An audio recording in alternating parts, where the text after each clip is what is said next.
How to raise a problem-solving child. Imagine your child facing a challenge, maybe a broken toy, a tricky math problem, or a disagreement with a friend. Do they freeze? Do they panic? Do they look to you to fix it? Or do they pause, think, and say, "Let me try something"? That moment is the heart of problem solving. It's not about being perfect. It's about being curious, calm, and confident enough to explore solutions.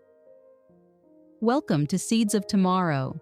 Today, we're talking about how to raise a problem-solving child, one who can face difficulties with creativity, resilience, and emotional strength. Let's explore how to build this mindset from the inside out. Why problem-solving matters in child development. This isn't just about helping children fix broken toys or solve math problems. It's about shaping how they relate to the world, themselves, and others. I'll walk you through the emotional, psychological, and practical layers of why problem-solving is one of the most essential skills we can nurture in children. Problem-solving is emotional resilience in action. At its core, problem-solving is not just a cognitive skill, it's an emotional one. When a child faces a challenge, they're not just thinking about how to fix it. They're feeling, "Can I handle this? Will someone help me? What happens if I fail?" Children who are taught to approach problems with curiosity instead of fear develop a powerful emotional tool, resilience. They learn that discomfort isn't dangerous, that frustration isn't failure, that trying again is part of growing. This emotional flexibility becomes the foundation for handling peer conflict, navigating academic stress, managing disappointment, building self-confidence. In other words, problem-solving is how children learn to stay emotionally steady in a wobbly world. It builds executive function and brain maturity. From a neuroscience perspective, problem-solving activates the prefrontal cortex, the part of the brain responsible for planning, decision-making, impulse control, emotional regulation, flexible thinking. When children are invited to solve problems, instead of having them solved for them, they strengthen these brain pathways. It's like a workout for the mind. Each time a child pauses to think, weighs options, and chooses a strategy, they're building the mental muscles they'll use for studying, managing time, making friends, handling stress, navigating adolescence and adulthood. And the earlier we start, the stronger those muscles become. It teaches communication and collaboration. Problem-solving isn't always a solo act. Children often face challenges that involve others, siblings, classmates, teachers, even parents. When we teach problem-solving, we also teach how to listen, how to express needs, how to negotiate, how to compromise, how to repair relationships. For example, when two children argue over a toy, we can step in with, "What's the problem? What does each of you want? Can we find a solution that works for both?" This isn't just conflict resolution, it's empathy in action. Children learn that problems aren't battles to win, they're puzzles to solve together.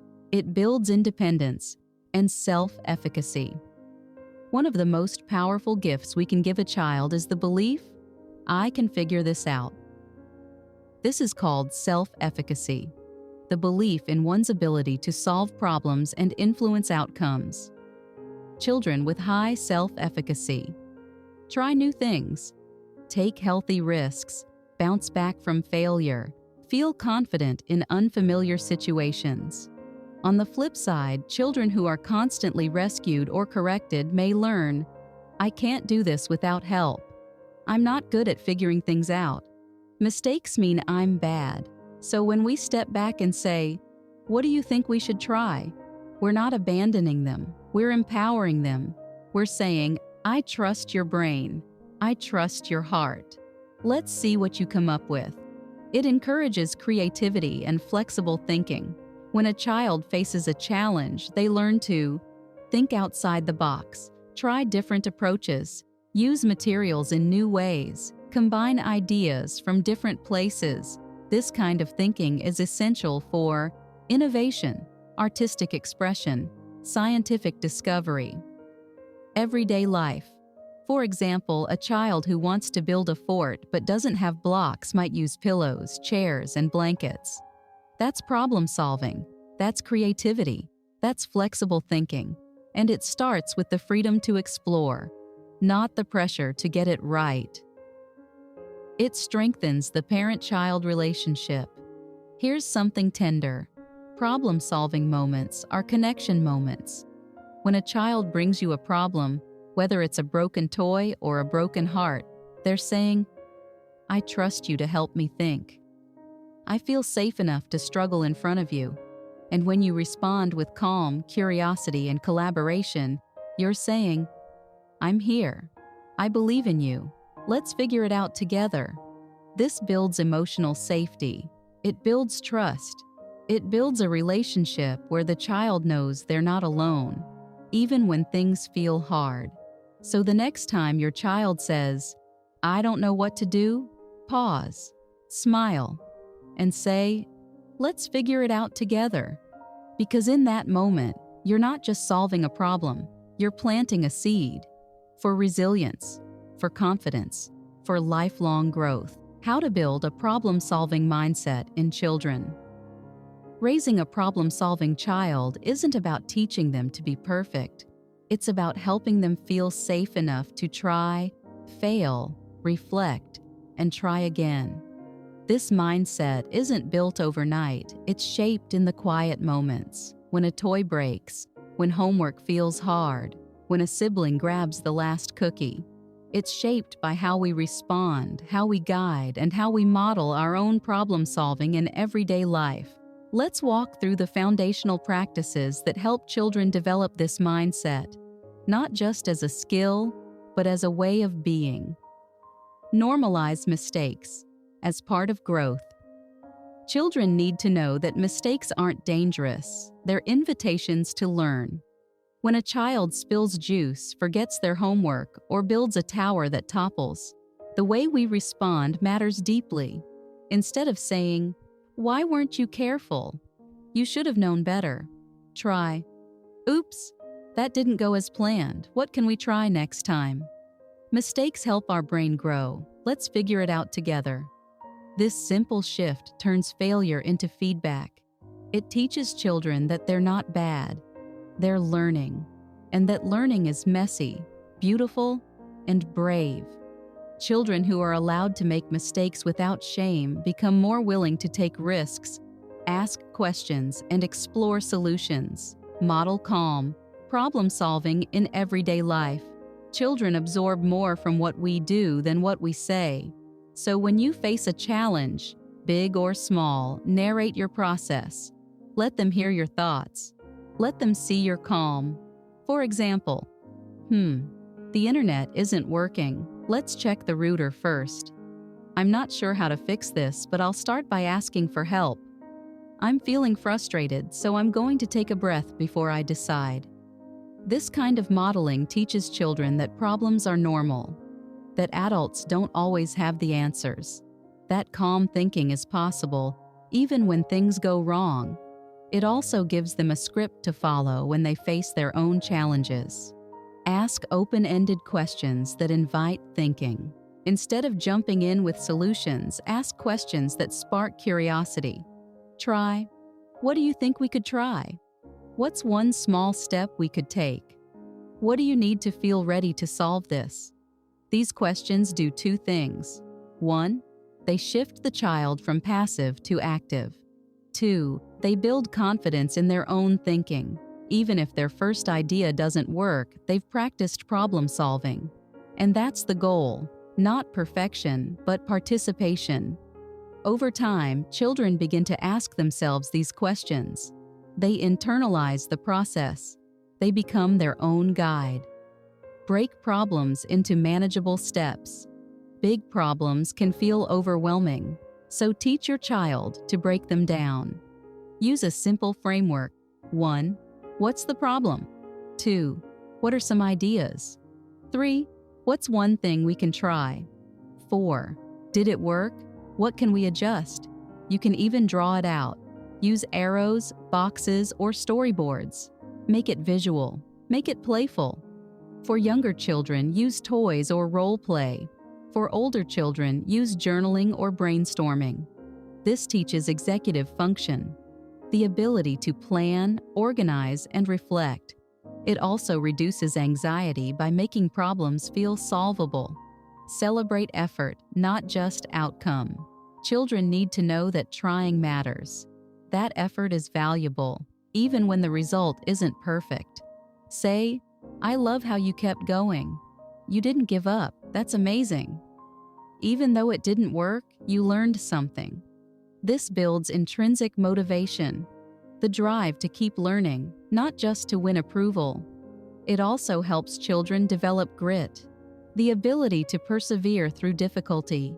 When effort is celebrated, children become more willing to face challenges. They stop fearing failure. They start embracing growth. Use everyday moments as practice grounds. You don't need a curriculum to teach problem solving. You just need presence. Here are a few everyday examples. A broken toy. Instead of fixing it immediately, say, "What do you think happened? Is there a way we could fix it together?" Homework struggle. Instead of saying, "Just do it, try," let's look at the first part together. What's confusing? Sibling conflict. Instead of jumping in, ask, "What do you think your sibling was feeling? What could you say to help fix things?" These moments build emotional intelligence and problem solving at the same time. They teach children to pause, reflect, and respond, not just react. What to avoid when teaching problem solving. Even the most loving parents can accidentally get in the way of their child's problem-solving development. Why? Because we care. We want to protect. We want to help. We want to make things easier. But sometimes, making things easier for our child makes it harder for them to grow. Let's explore a few common habits that can unintentionally block problem-solving and how to gently shift them into more empowering practices. Jumping in too fast. You see your child struggling. They can't zip their coat. They're stuck on a puzzle. They're frustrated with a sibling. Your instinct? Fix it. Help. Solve it for them. But here's the thing. Every time we jump in too fast, we send a subtle message. You can't do this without me. And over time, children internalize that message. They stop trying. They start waiting. They lose confidence in their own ability to figure things out. Instead, try pausing. Wait a few beats. Let them wrestle with the challenge. You can say, "I see you're working hard. Want to try one more time before I help? What do you think might work? I'm here if you need me, but I believe you can try." This builds independence. It tells your child, "I trust you," and that trust becomes their inner voice. Criticizing mistakes. Mistakes are part of learning, but when we respond to them with criticism, children learn to fear them. Phrases like, "You should have known better," "Why did you do it that way?"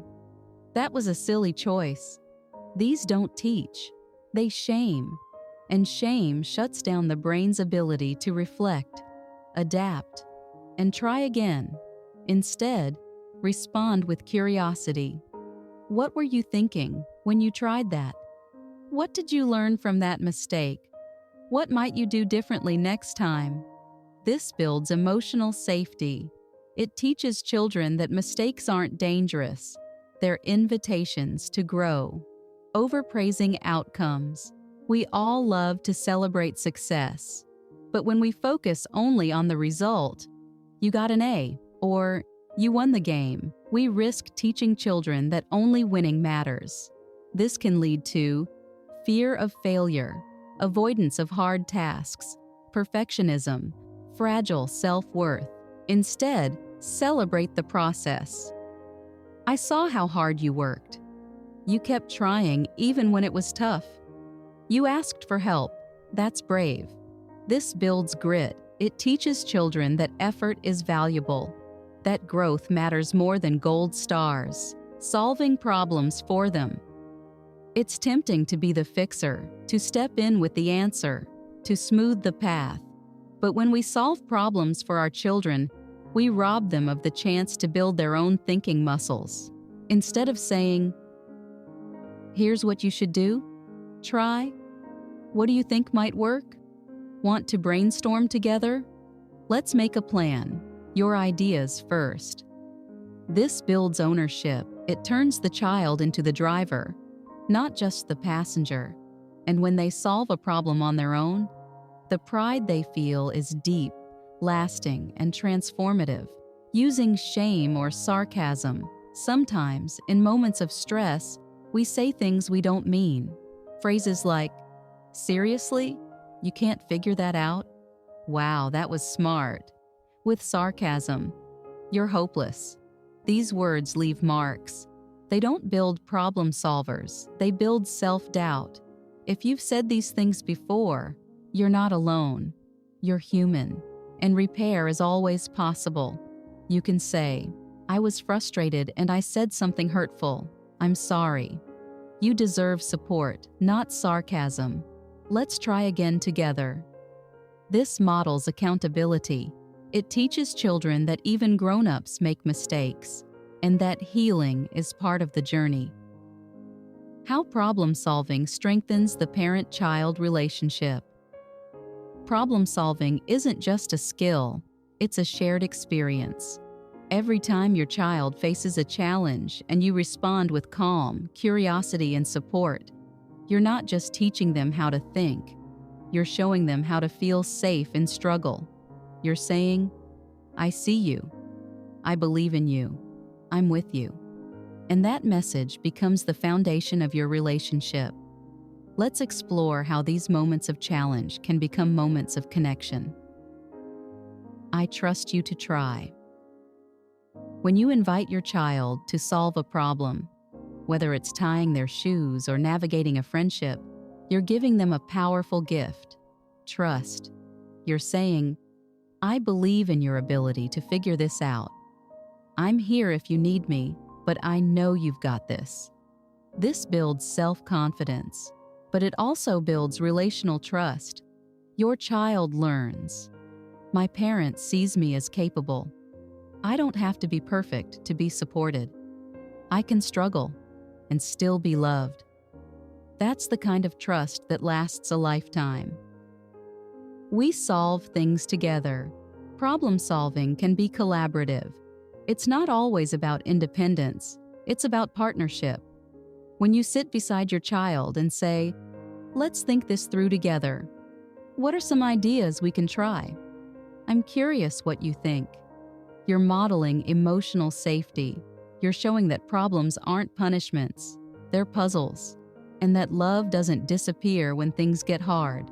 This kind of collaboration teaches children that they're not alone, that asking for help is brave, that relationships are a source of strength. I'm human too. When you share your own problem-solving process, especially when you struggle, you show your child that adults aren't perfect. We forget things, we get frustrated, we make mistakes, and we keep going. You might say, "I was really stuck today, but I asked for help. I tried something and it didn't work, so I'm trying again. I felt overwhelmed, so I took a break and then made a plan." This vulnerability builds connection. It tells your child, "You don't have to hide your struggle from me. We're in this together." And that shared humanity becomes the heart of your relationship. Final reflection: raising a problem-solving child isn't about giving them all the answers. It's about giving them the tools to find their own. It's about saying, "I believe in your mind. I trust your heart. I'm here to walk beside you." And in those moments, when your child faces a challenge and you respond with love, you're not just teaching a skill, you're building a bond.